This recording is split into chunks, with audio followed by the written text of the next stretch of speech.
Hello there, everyone. We are back, still talking Empire, the hottest show on television. Joining me now is Miss Anika Calhoun, also known as Miss Boo Boo Kitty. In real life, we call her Grace. How are you? I'm good. It's good to be back. Thank you for coming back. Yes, Now, I yes. want to tell all the people watching, okay, we are taking questions. Use the hashtag AskLATimes. Let us know any questions you have for Miss Grace here. You can also watch us on Periscope, okay? We got it going.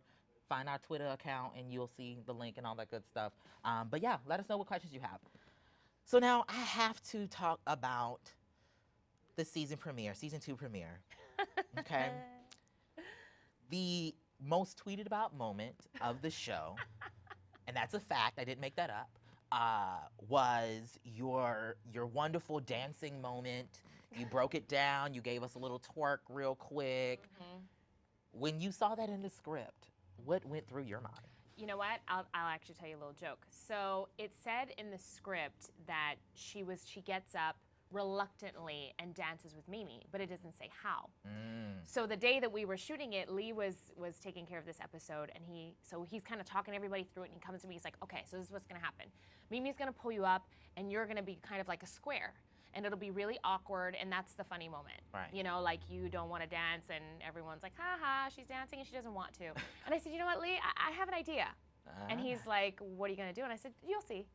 And he goes, okay. I said, just trust me, trust me. He goes, okay. As soon as we started the camera, I just went for it. And Lee fell out. And every time we did it, it was something different. So once it was a twerk, the next it was a pop, the next it was like a whine. But it was different every time. And he came to me, he was like, we're gonna do this. So he let me do it. So I have to thank Lee for letting me get When away that with happened, I was at a fellow reporter's house. We were watching it, and I leapt up off the couch. I was like, yes!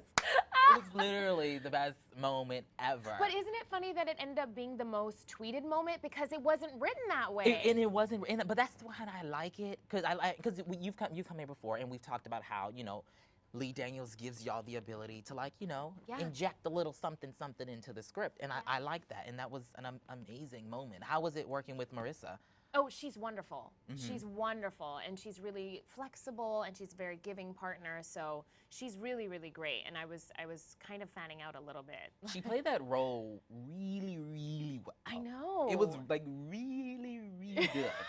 Just putting that out there. It was really good. Yeah, I was convinced. She was Just awesome. saying. Yeah, she's really, really cool. So now, when you went through this idea of doing the popping and the twerking, like, did you choreograph it in your head? Did you say, I'm gonna do this first, and then I'm gonna throw out the left leg, and then we're gonna go down, or you just like going with it? You were like, we just gonna act like we're in the club and go with it. I just did, and I think a part of that kind of lives in me because, well, I'm from the islands. Yeah, right. We remember.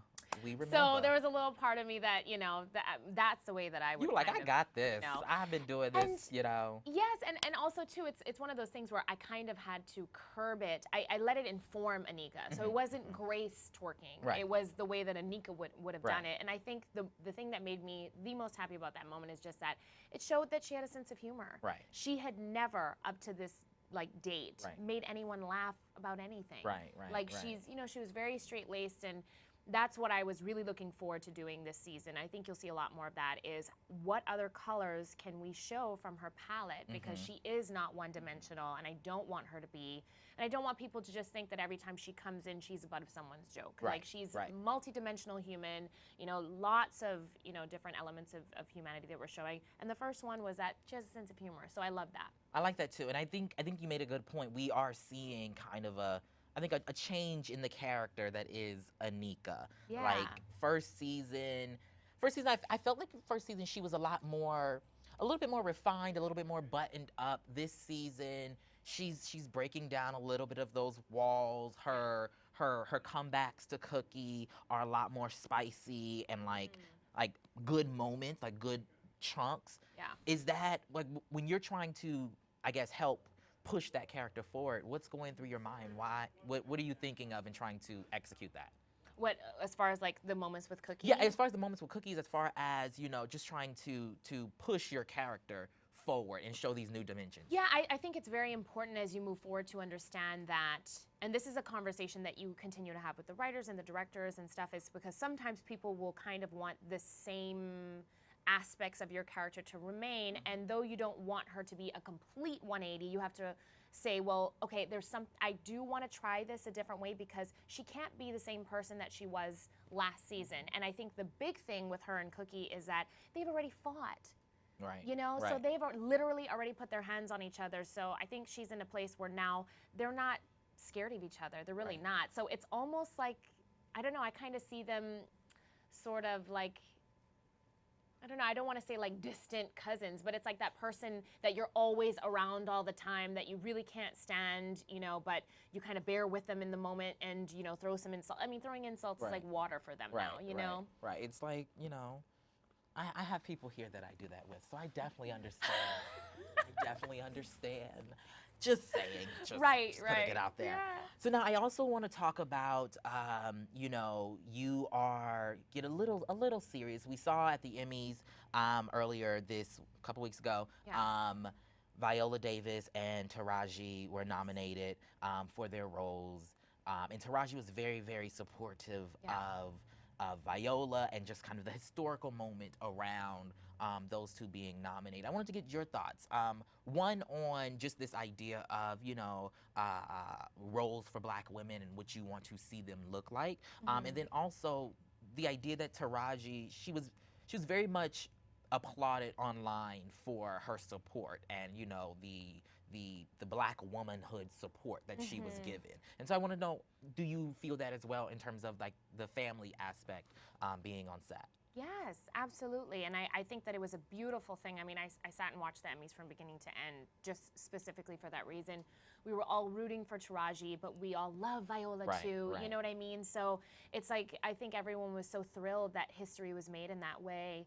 And I think when it comes to Black women roles on TV, it's so great to start to see that explosion of, first, of colorful faces, and then second, to see an accurate depiction of the demographic that's in the world today. Right.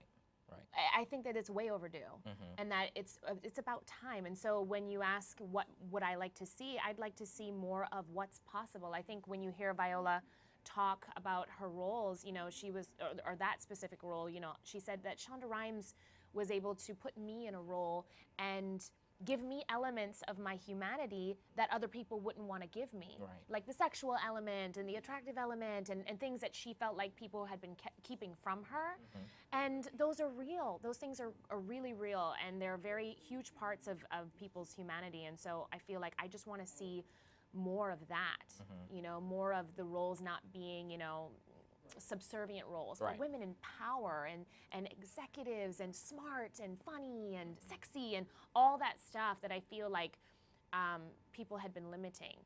And I think that actually comes very much through, a lot of people have said, with Empire as well, with your role as well as Taraji's role, there's just a lot of nuance in playing those characters and the stories behind them that we sometimes don't necessarily see on TV or in Hollywood in general. So people are definitely liking that. I wanted to know, how are you adjusting to this new fame? I mean, I'm sure you can't walk down the street anymore. No.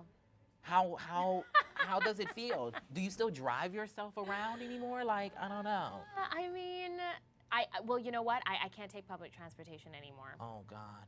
Yeah. Do you like that though? Like, do you like being able to like not have to be on the subway or whatever? See, a part of me kind of liked that because I lived in New York for some time, and so I really like the independence of just hopping and going, and it really being like $2.50 a ride. Like, hello, I love that, you know. But I don't know, and I also, you know, I can't, and a lot of people be like, oh, boo-hoo, that's the life. But I can't fly coach anymore or anything. So if I need to go somewhere right away, it's like, how much is that ticket? Dang, you know.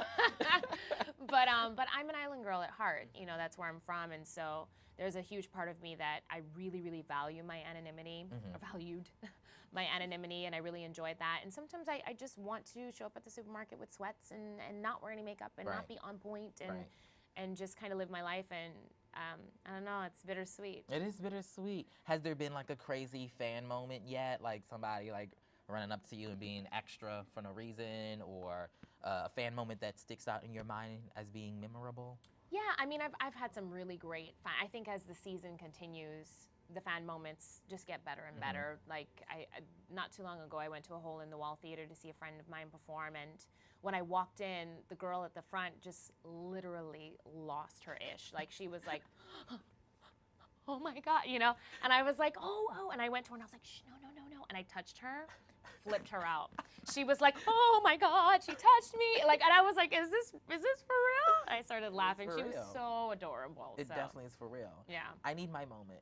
I said that to Trey earlier. I need my celebrity moment. Yes. Somebody make that happen, okay? Yes. Okay. So now I want to ask, there's a lot of special guests, a lot of guests coming in and out of the Empire. Yeah. Who's been your favorite guest thus far?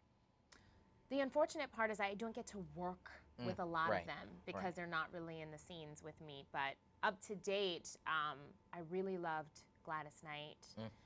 She really is like everybody's mama, like for real. So she's really cool. I just met Vivica the other day. Oh and my she God. was really sweet. Oh my God. Really sweet. So that I have was to a lot ask of fun. you about Vivica. She plays Cookie's sister. Yeah. Are there going to be any scenes with Vivica and you? I will say not from what I've seen. Not from what you've seen. Yeah. Okay. Yeah. At what point are y'all in the taping of? We're halfway through. About halfway through. Mhm. Got you.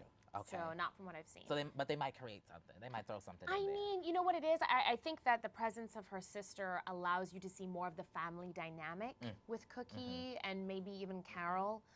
So it's not really about having, because right at this point, I don't think there's any reason for her character, my character, to kind of, my character is going in a different direction. Okay. So, Your character's going in a different direction. that's all I'll say. And that's all she's going to say, unfortunately. Yes. I'll take it. I'll take it. I'm going to take that as an exclusive. It's going in a different direction, guys, okay? Just take it. So now I think one of the major storylines this season thus far has been, you know, a lot of people really laughed at the line Cookie throws in the season premiere. What is it? You can't even dike right or something like that. That was a quote, by the way. Right. Just putting it out there. We wanted to know. We have a little section. We want to know, who else do you think that Anika would dip in the lady pond for? Who else? Any other big celebrity you think? You know. I don't know. I think that moment about her being involved with Mimi was less about the fact that she was into women and more about the fact that she was willing to do whatever it took in order to get the Empire. So I think in her mind, there's no way of clearly she would have done it if she didn't think it was going to work. Right. And so she really was just trying to kind of literally seal the deal, because we pretty much figured that Mimi was in 99%. So this is just a little icing on top of the cake. Right. No pun intended. So because of that, I don't think that she would I don't think she would dip into other people's ponds. And I think it's so interesting because she gets called a hoe a lot. But she hasn't slept with more people than other people in the show have. Right. It's actually a very good point. You know, and she sleeps with them for a reason. So it's not like she just wants to, you know, sleep with them just because she want to get her freak on. She does it because she expects that there's going to be an outcome. So she's strategic in that mode. So. Which you gotta be. I have to ask, you know, Lucius is in jail, and there's just like some crazy moments. Like he Skyped into the board meeting, you know, he's got the live feed of the concert. No, he be rolling thick. Like really. In jail. Like really. He killed off Chris Rock's character, Frank. The show it's so overblown, and I think people love that it's so overblown. We had a question earlier for Trey, like, do you feel like you're actually on a soap opera and it's just so extra and over the top and fabulous? Yeah, sometimes it's definitely soapy, for real. But sometimes, for me, I'll be reading the script and I'll be like, really? She's sleeping with Hakeem to get back at Lucius. Like, that was one of those moments where I was like, okay, I know I'm in a soap. Right. But those are the same things that people find delicious, and the worthy moments, you know. So, I mean, you know, you just have to accept the fact that, okay, that's the soapy part of it. And you move with it. You We're going do. to go to some questions we've been asked from the Okay. interwebs. Yes. We have Jalen Law. I believe he asked you a question last time you were here. Actually, Hi, that name sounds Jalen. familiar. He wants to know, will you be twerking again? Hi, Jalen. You know what? I don't know if she'll be twerking again. I say she. We speak third.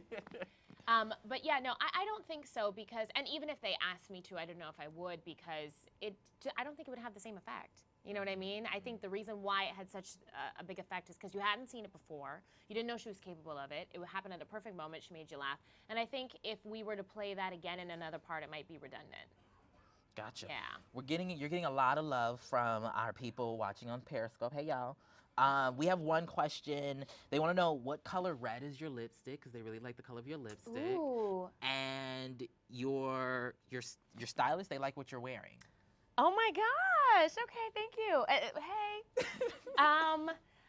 So I am wearing, this is from Topshop, and I styled myself today. Yes. So, well, they love it. And we have the kind of plum, I don't know the exact color, but it's like more of like a plummy color, and it's Urban Decay. Urban Decay. All right. And I have a nice liner surrounding it. It's MAC, and I believe it's Night Moth. Well, they love it. And yeah, and some, you know, Manolo Blahniks. Which I love the shoes. I already told you that. Little plummy plum. Thank you. We have Mario Gonzalez from Facebook. He wants to know, what's your favorite insult that Cookie has thrown at Anika? That's a good one. You know what's really funny is that out of all the insults that she threw, there was one that literally I lost it on set. And thank God the camera was on my back. But it was last season when she did the right? And there were like a lot of stuff that she was saying, and one time she really said this, and I like literally, it took forever to just kind of just sit here, but she was like, a porky pig, and she literally said porky pig, and I lost it. Like I literally lost it, and I was like, guys, don't use that because you can see my back shaking. It's so funny. So I think that was my favorite. That's amazing. We love the riff between you two. 99's Child wants to know, are Cookie and Anika going to be friends on season 2? That's a good question. I don't know if they will ever be friends. Friends is a strong word. Friends is a strong word, and I think because they come from a history of distrust. They both don't trust each other, you know, and for honestly kind of similar reasons. I mean, Cookie also has the added, you know, you went to Beretti and betrayed us, but then, you know, Anika was like, well, you think you slept with your man, but you really slept with my man at the time twice. So, but then he wasn't your ex-husband. So it gets dirty. So I don't know if I would say friends, but are they two smart, driven women that may put their differences aside for a common cause? Possibly, because, you know, the enemy of your enemy is your friend. You feel me? Quote unquote. And our last question's from 99's Child again. They want to know, how would you describe season 2 of Empire in one word? What word would you use?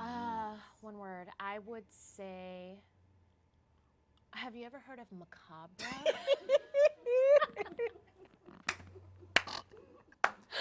I love that. I would say, I would literally say, this is a little cliche, but unpredictable. And I really, really say that because I think that in the beginning of this season, some people are like, oh, I kind of see where this is going. You know, because even us, when we're reading the scripts with our own characters, we're reading and we're like literally falling out because we just can't believe that this is the turn that some of our characters are taking. So unpredictable. Unpredictable it is, y'all. So y'all heard it from her. Yes. It's going to be unpredictable. Make sure y'all are tuning in and keep on watching and tweeting and all that good stuff.